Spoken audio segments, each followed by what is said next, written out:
This is episode number 15, The Hidden Load of Financial Stressors. In order to tackle this important topic, I am thrilled to welcome Dr. Elisa Chiang. Dr. Elizabeth Chiang, also known as Elisa, is a oculoplastic surgeon and certified life coach who helps physicians to achieve their financial goals. She believes financially smart doctors are more empowered to negotiate how they can practice medicine on their own terms. Elisa hosts the Grow Your Wealthy Mindset podcast to help physicians gain the financial knowledge and mindset that they need to succeed. Elisa, thank you so much for joining me today. I am really excited to have this conversation. Oh, thanks so much for having me. And I'm so glad that we're talking about this today because I feel like many of us don't talk about money. And if anybody is like me, they were taught not to talk about money, especially in public, that it is sort of a social taboo. But I do think the truth of it is that it weighs so heavily on so many of us and impacts the decisions we can make. But as we get started, I like to start by sharing our hidden loads because I think that we all carry one. And I think that the loads can be lighter when we share our loads and aren't isolated in that experience. Would you mind start by sharing a hidden load that you carry and how it shows up either in your work or your life? So one hidden load I've noticed in medicine, and I know this occurs in other careers as well, but it's the potentially having to move a lot in order to work because of our non-compete. So if you take a job and you've got a non-compete that, you know, means that you can't work within 30 miles of any office of your current job, then if that job doesn't work out, then you may have to either have a really long commute or you may just have to leave and go to a whole different area to work. And that, is very disruptive for a family. I mean, many of us have spouses, they have jobs, we have children, pulling them out of schools, and we want to be able to settle in one place. And, many of us, most physicians will leave their first job within 2, 3, 4 years. And some physicians are lucky that they find a good match. And then there's also just the fact of like, if you want to be at a location, like the ability to find a good job match for whatever specialty you have at the location that you want to be in can be really rough. That is such a good point. I hear people talk about non-competes a lot and how limiting it is. I am fortunate to live in a city where there are lots of places nearby. The non-compete has been fairly small, but have you had a non-compete that has been huge? What is the biggest radius that you have had to avoid with those? So I had a non-compete for one job that I took where the initial non-compete, I think was 10 miles from any of their office locations for the entire healthcare system, which basically meant Northeast Ohio. And so I negotiated for it to be 10 miles from any office that I actually worked out of. At that job, I was in 3 different offices, so that still actually encompassed a pretty large area, but at least that was the west side of Cleveland, and so I could still be on the east side. So actually, when I left that job, I ended up with a commute that was almost an hour on the far east side. That is hard to think of. And thinking of how so many organizations right now are growing. My organization actually has even expanded to different states and thinking about how that could really impact you. So something to pay attention to. But let's get going. You talk about physicians being financially smart as a path to empowerment. What does that mean to you? What is financial empowerment in the context of medicine? Well, I think financial empowerment is really knowing where you are financially and setting yourself up so you can financially be able to have more options. So, for example, like if you have an emergency fund set aside so that you could walk away from a toxic job situation and you have plenty of time to find a new position while maintaining your household expenses, that puts you in a much better position than if you actually aren't really sure how much you spend versus how much money you have in the bank and you don't know how long your money would actually last. And in these scenarios, like you could have the same amount of money in the bank and the same expenses, but just not knowing can cause a lot of anxiety. Absolutely. And how do you encourage people to start thinking about financial empowerment? Is there a step that we should be thinking about first before moving forward? Is it just understanding your expenses? I think it's really understanding yes, your expenses, but also just like understanding your relationship with money. How much money do you need to feel secure that you could walk away from a situation? How much could you change what your spending is? So you could have a certain amount of spending because you do have the income, but if you no longer had your income or your spouse lost their income, how could you change the way you're spending in order to continue to subsist and not worry about, I mean, we all have the expenses where we definitely want to pay. We don't want to miss a mortgage payment. We don't want to miss student loan payments. We need food on the table. But there are other expenses where, yeah, we could stop doing that for a little while. We could put things off. We could lower expenses. We could stop eating out, for example. We could delay a home renovation. We could do activities that don't cost as much money, like going to the park and hiking, as opposed to, going to amusement parks or things that cost more money. So just having a good idea of where you are with all of that, I think helps. And then, of course, having the emergency fund or having what some people call FU money, right? So that you've got enough that, you can tell anyone like, okay, I'm out. I think that's so important. I think having that emergency fund, that FU money, as you said, is amazing because it means that you have the ability to not be stuck in a situation that feels horrible or that just isn't working for you anymore. Um, it's interesting to hear about the spending though, and how you choose to spend because I feel like so many people graduate residency and then all of a sudden it's like, okay, I have attending money. I should be able to live how I want. Is this something that you also feel like you're running into as you're chatting with people? Yeah, so a lot of people hate hearing the live like a resident for a little longer when you're attending. And you don't have to quite live like a resident, but don't just grow into your whole new income right away. First of all, you're going to be surprised at how much taxes you're going to owe. But, like just you can increase your standard of living in some ways. I mean, a lot of us have had to do a lot of delay of gratification for quite some time.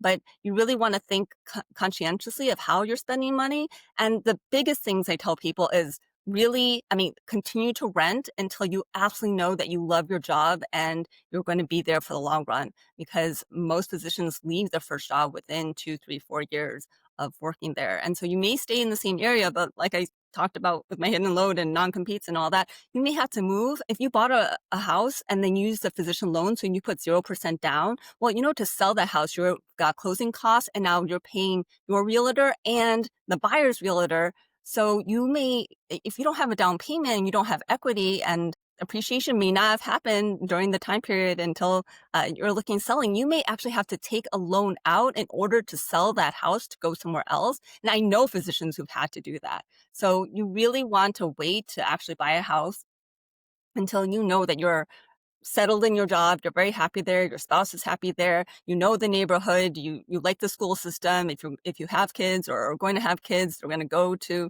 the public schools, or if you do choose private school, that that that's where you want to, that's all budgeted for, that's all kind of uh, figure it out, and not buying too much house too soon, because a lot of times people look at, well, can I afford the payment?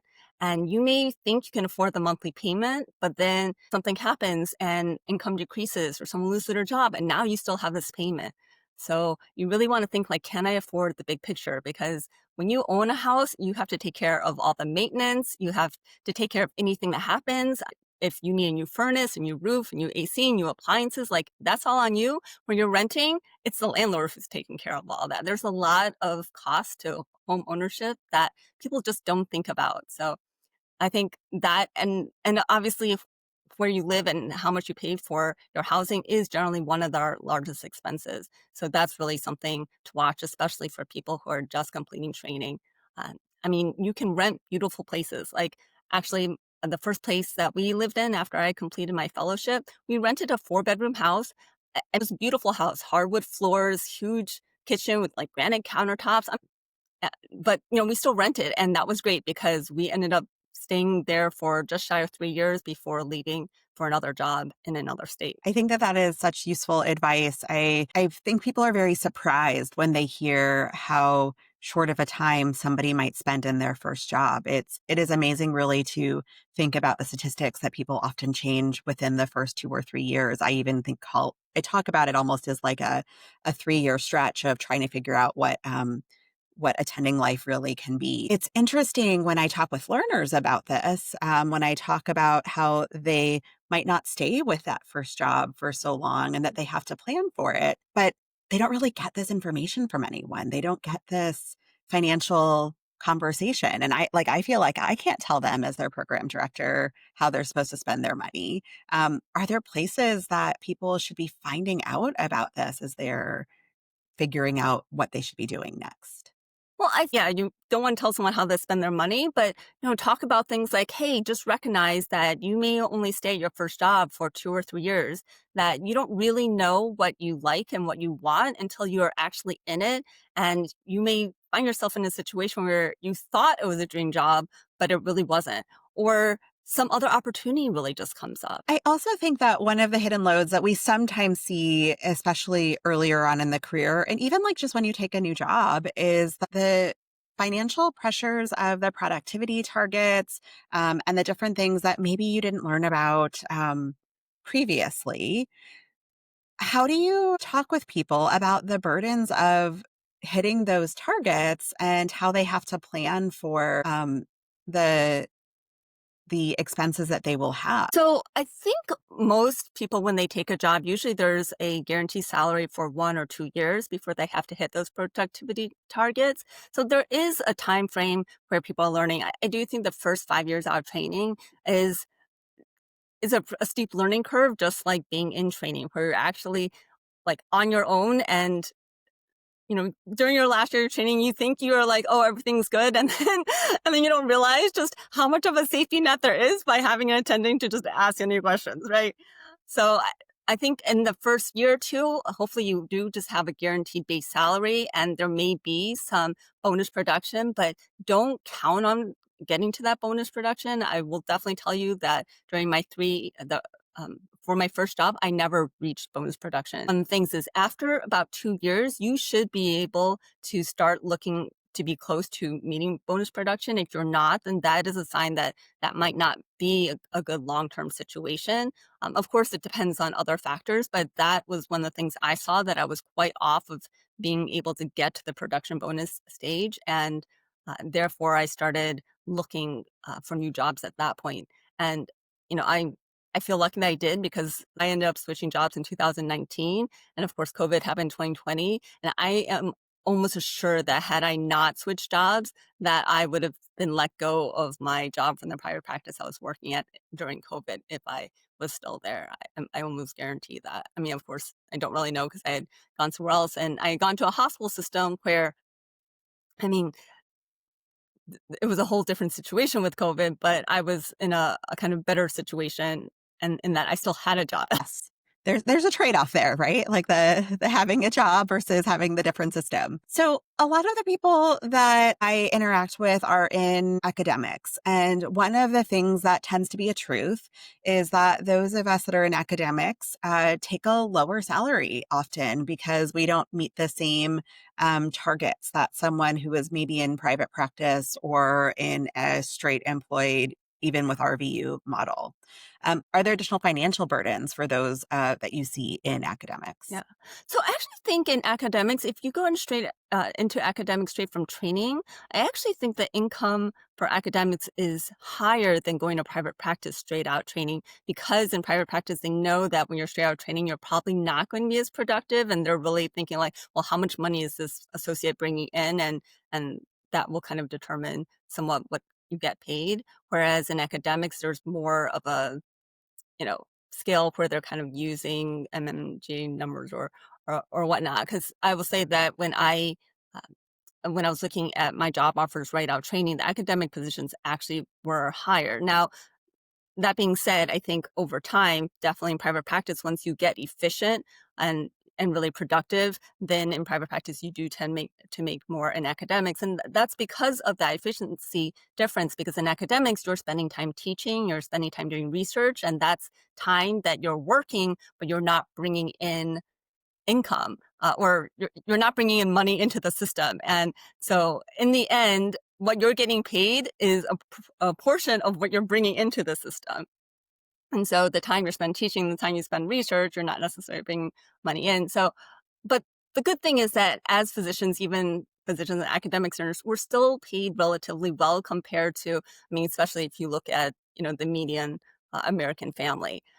And when it comes to building wealth, it's really not about what you make, it's about what you keep and how much you use what you keep to grow and get your money working for you. So you could be making $1 million a year as a private practice person, but if you're spending it all, you're not building wealth. Whereas you could be making $200,000 in academics, but if you're spending $120,000 a year and you're able to save and put away more for uh, into investments, then you can really grow wealth. And the other thing about being in academics is you do tend to get maybe potentially better benefits than in private practice. I mean, it depends on the setup, but there are actually still academic centers where the contribution to, for example, retirement can be more. I mean, there are still places where pensions exist among academic physicians. So. Absolutely, and things like the 401k matches can be higher than in some other settings as well, I have seen, in some of those packages. Do you think that there are additional things, though, that those in academics or who are in leadership and maybe take stipends for those leadership roles and don't have that same amount of RVU can be doing to protect themselves to help build that wealth along the way when they So just I potentially have less coming in? So I think it's twofold. I think it's one, watching what uncompensated work you're doing. So yeah, if you keep doing work in academics, you're asked to be on this committee, you're asked to take on this role, but it's not compensated in some way. At some point, you should be negotiating some compensation, whether it's actual RVUs to account for the time or an actual stipend or something to account for the work that you're putting in. Because if you're bringing value to an institution, they've got to show that back to you in some way. And knowing when to say no. I mean, there are going to be projects that you want to do because you're passionate about the project, and maybe you're not going to get compensated in some monetary way, but you're being compensated in the sense of the reward and enjoyment that you kind of get from changing that system. So sometimes you just have to weigh the cost and benefits of what time you have, because we all have the same 24 hours in a day, and we all need rest, sleep, we need time to recharge, and we need time with our families. And so work can only be one of the components of what's going on in our life.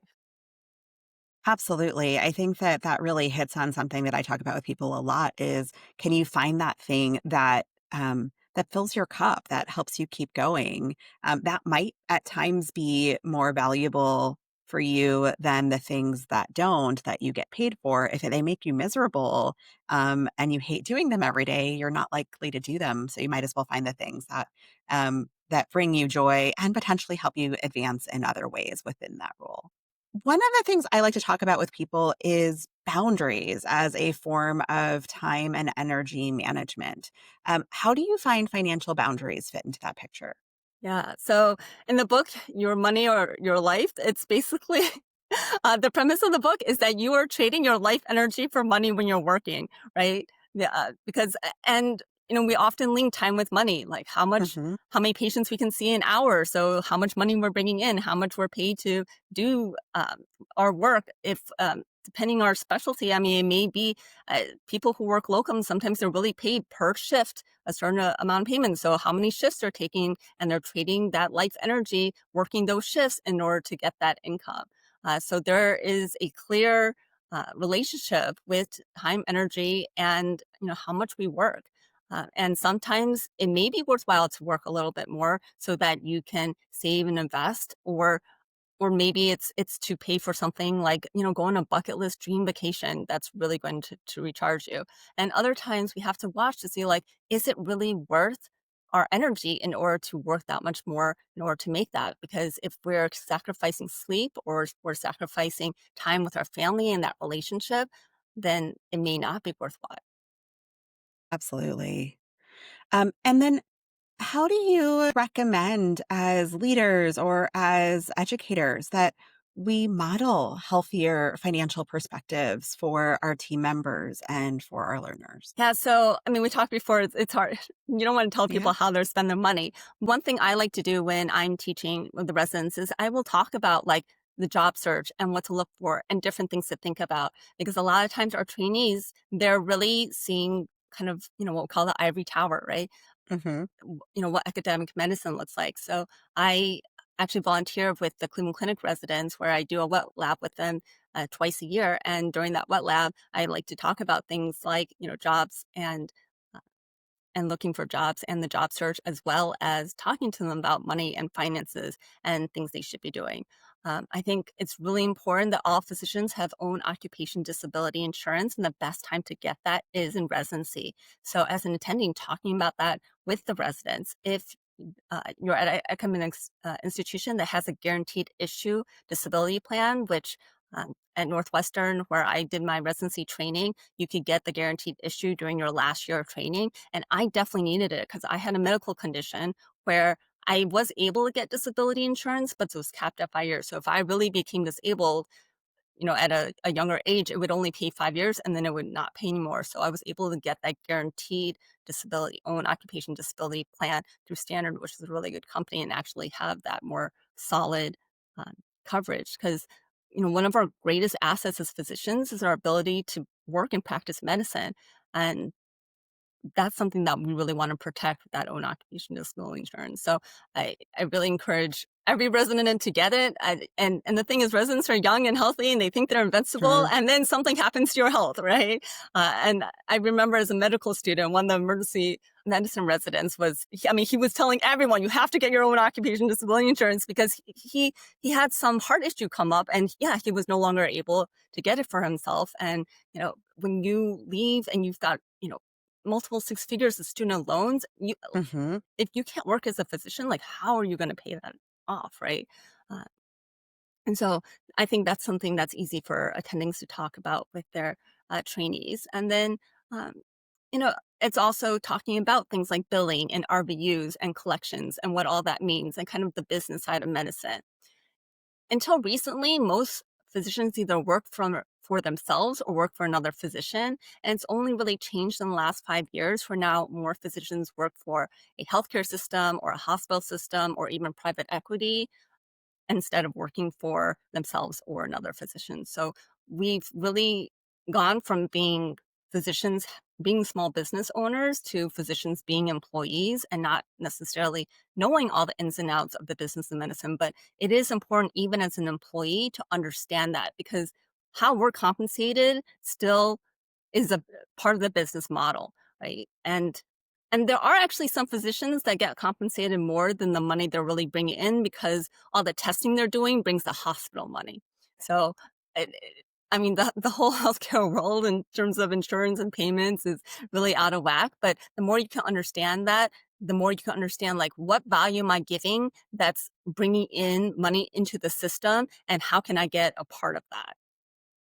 So I do want to echo that the disability insurance and say that not only some institutions are providing it for their residents or providing that option for their residents. I've started to see professional organizations doing that as well, as I think professional organizations are advocating for their specialty. So it's something to look out for.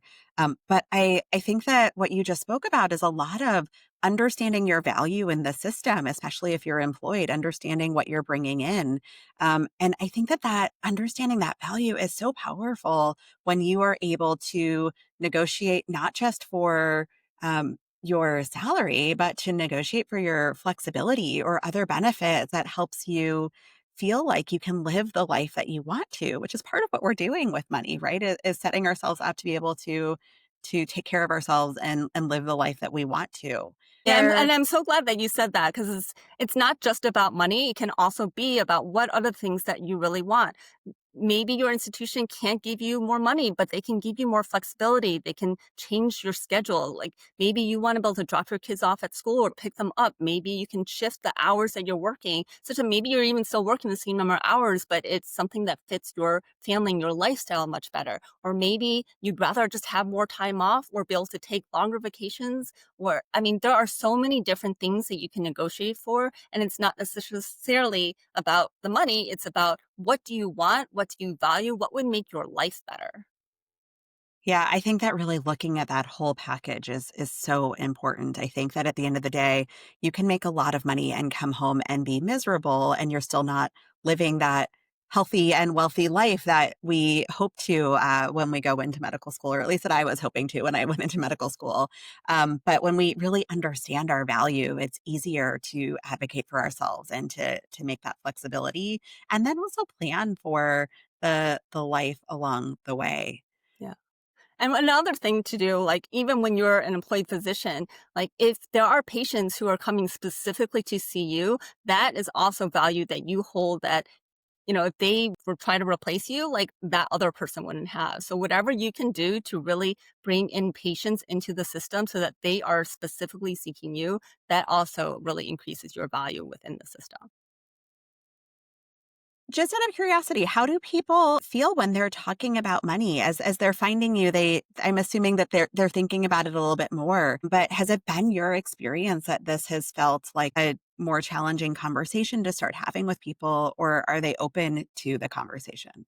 Yeah, so I definitely think in the United States and kind of the Western world, money is a very taboo subject. We learned that, like, so money is often tied to success. Like, if you make more, like, you're seen as more successful. And so, how do people express success without actually talking about how much they make? Well, they show off in what house they live in, what car they are driving, like what clothes they're wearing, what accessories they have, and that's how you can show that you're successful is by showing that you have those things. But I can tell you that someone who lives in a big beautiful house and drives an Audi and has expensive clothes, like they may not actually have wealth, right? They may be spending all that and everything is they borrow to have all that and they really don't have much net worth. They don't really actually own assets. And so really when it comes to living a rich life, you want to think about like, what do you value and where do you really want to put your money to, right? Do you actually value driving an Audi or a Lexus, or do you feel like, oh, I'm a doctor, I need to have this kind of status? I'll tell you, I drive a Honda Civic because I value a car that will get me from point A to point B safely and reliably and is comfortable. I mean, I got a cool high-end Honda, right? It's got leather seats that heat up. But I remember I did test drive, Mercedes Benz and Lexus and Audi when I got my current car as intending. And I could barely tell the difference of that, like how much nicer it drives, but I could certainly tell the difference in how much I would end up paying for that car. But what I really do love is I love to travel. I mean, I spend a lot on travel. It is by far my largest line item budget in my spending plan. And sometimes it's luxury travel, but sometimes it's just I want to go see like different places and lots of different places, and I want to be able to travel a lot. And that's also a reason I work part time is because no one wants to give me as much vacation time as I want. Oh, so that that's where I spend my money, but there are other places where I really don't spend very much. Like when we're not traveling, I'm not eating out very much. We really just cook at home, and I find that healthier and certainly better on the budget. And then when we do go out to eat, it's for an occasion or it's to meet up with friends. It's not we're not just getting takeout. We're just not using like buying food as convenience. And I'm not saying that's wrong. Like if you're someone who hates to cook and you value just someone else cooking and making that food, that might be where you spend your money. I know a lot of physicians who, like me, love to travel, but I also know physicians where they're like, yeah, like travel is just not my thing. I'm a homebody. I like to be at home. And so they have other things that they want to spend their money on, but don't really think about what brings joy to you when it comes to spending money, not what you think society pinholes you at. Because, we often talk about like the doctor house, the doctor car. Well, none of that's necessary, right? Yes, you need a place to live, but it doesn't even have to be a house. If you're a single person, maybe you like living in an apartment so that you don't have to deal with a yard and everything's taken care of. I mean, it could be even a luxury apartment where you have a pool and a gym like downstairs so that you don't have to go anywhere from it. And there's nothing wrong with that. There's nothing that says that you have to live in a house, right? Absolutely. And that pressure that sometimes people feel to live that doctor lifestyle or to express outwardly that they've made it, um, it just adds to the load of trying to live up to everybody else's expectations. And that doesn't buy happiness. You really have to figure out what is good for you as an individual. Um, so I'm curious, what is the biggest mindset shift that you find when you're working with your clients that they have when it comes to money and or self-worth? So one, depending on the person, is not tying debt to self-worth. There are many physicians where they feel like, oh my goodness, I shouldn't be in this kind of debt. Like I should have known better. Just because we're physicians, yes, we're smart, but doesn't mean we're smart about money. It doesn't mean that we've learned about personal finance and making budgets or spending plans and how to stick to them. And there's so many things to buy in the world that it is easy to just keep spending it until you're like hundreds of millions of dollars, which we physicians are not in that that league Hmm. of money. Like it is very possible to overspend, and just like it's possible to overeat. And it's like you don't shame someone who's overweight. Don't shame someone who is in debt. I mean, debt is a neutral circumstance, and but at some point you got to figure out how to deal with that debt. So just because you have debt does not mean you have, you're any less worthy of a person. It's just about like, okay, let's figure out the spending. Let's figure out what cuts need to be made and how that debt can be taken care of. And for some people, it's really just even the education debt. So Hmm. somewhat unavoidable, unfortunately. Part of going to medicine, if I mean, medical education is just expensive in our country, unfortunately. Like if you've got $250,000 in medical education debt, like that's actually normal. I think I can't quite remember what average is, but that's close to the average. Absolutely. And I think that that is such an important point right this moment in time, too, as we're unsure how medical education debt is going to change over the next couple of years.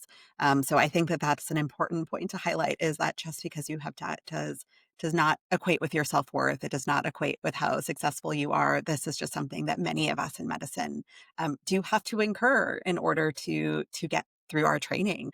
And even the years after our training, people have to take out loans for the application process sometimes and all of the pieces that come with going into medicine. So just want to echo that in case people are feeling like that is something that they're living alone right this moment. Is there a lesson that you learned along the way that you wish you would have learned earlier in your career that you want to make sure others can benefit from? Yes. That financial advisors might just be salesmen selling you something that gets them a big commission. And because this happened to me. So I started learning about personal finance and investing actually as a medical student. So, I was reading the books and learning all these things. But then when I was in residency, one of my residents had a financial advisor. And I was thinking, maybe, maybe I should think about working with a financial advisor. And this financial advisor was like, yeah, like, I don't charge residents because I want them to keep working with me when they're attendings, and this is going to be a long-term relationship. So yeah, everything's free while you're a resident. So I was like, okay, that sounds great.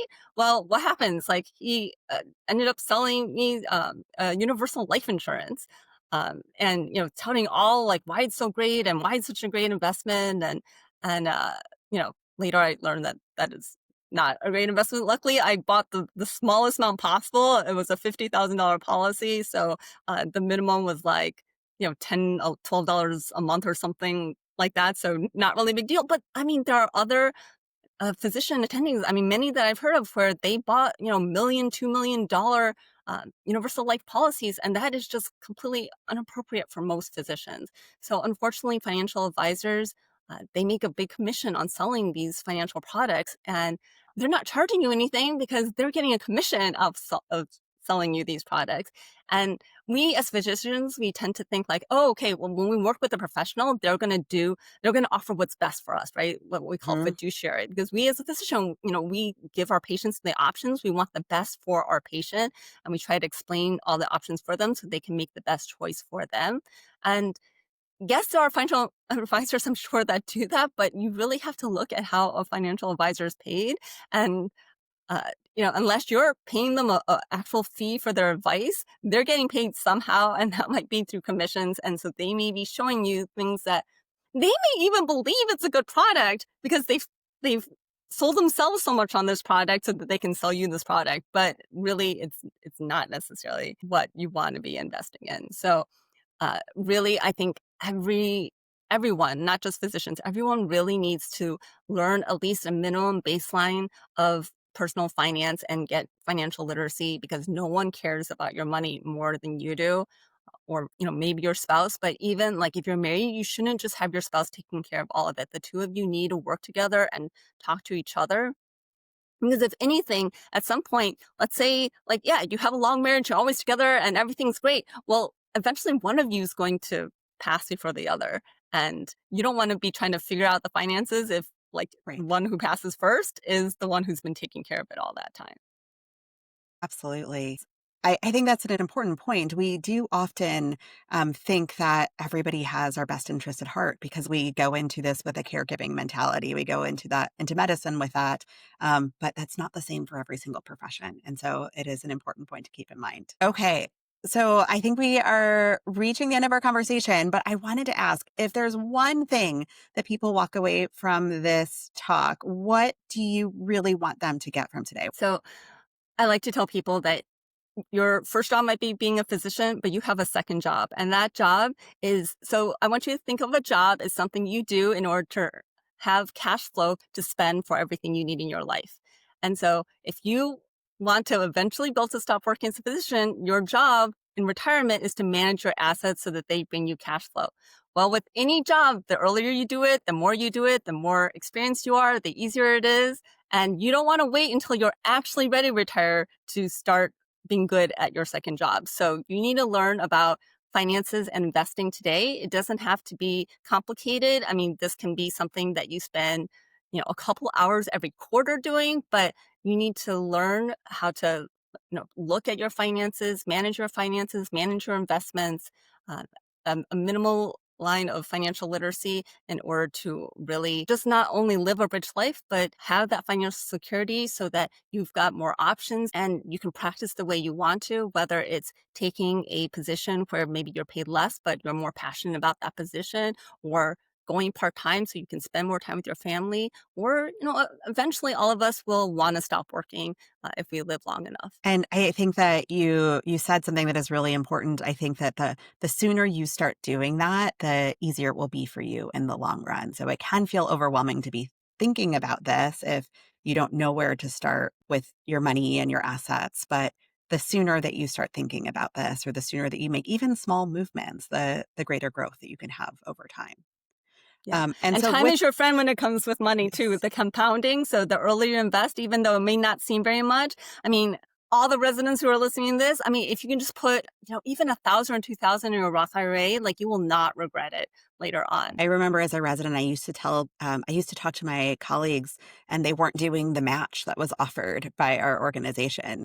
It was just one of those conversations that even if we couldn't afford to put it all away, like at least putting away what we could have matched, that we had the free money that was building up over time. And it makes me happy sometimes to go back and look and see, oh, that's that little money that I put away Yeah. in residency. And it's grown a lot because it's been a while. So that tiny little thing was very helpful. So if people would like to find you and learn more, how can they learn more about you, or work with you, or even just find your podcast? So my website is www.growyourwealthymindset.com. You can find all the information there. I'm on Facebook. My podcast is the Grow Your Wealthy Mindset podcast. It's available on Apple Podcasts and hopefully whatever podcast app you like to use. It has got episodes on personal finance, investing, and just also mindset and living a rich and happy life. That is wonderful. Thank you so much. And I will include all that information in our show notes too. So if you are driving right now, you can go back and find it later. Thank you so much for joining us today. I really appreciate it. Any last things that you want to share?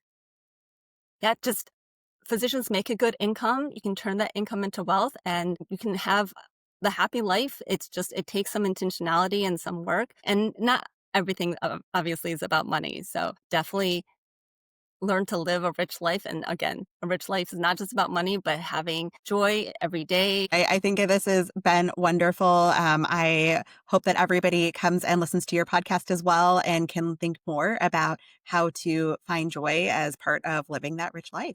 Thank you so much. Thank you. Thank you so much for joining us today as we spoke about the hidden load of financial stressors. Next week, I'm excited to welcome another guest, and we are going to talk about the hidden load of neurodiversity.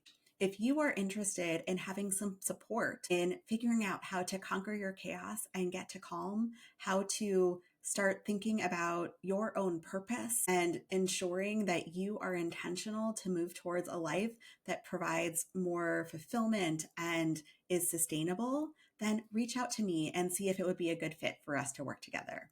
I look forward to hearing from you and have some special deals going through the end of the year. Thanks for joining me on The Hidden Load. Tag me on Instagram at Dr. Tina Wheat or email me at santina@santinawheat.com with your takeaways and ideas.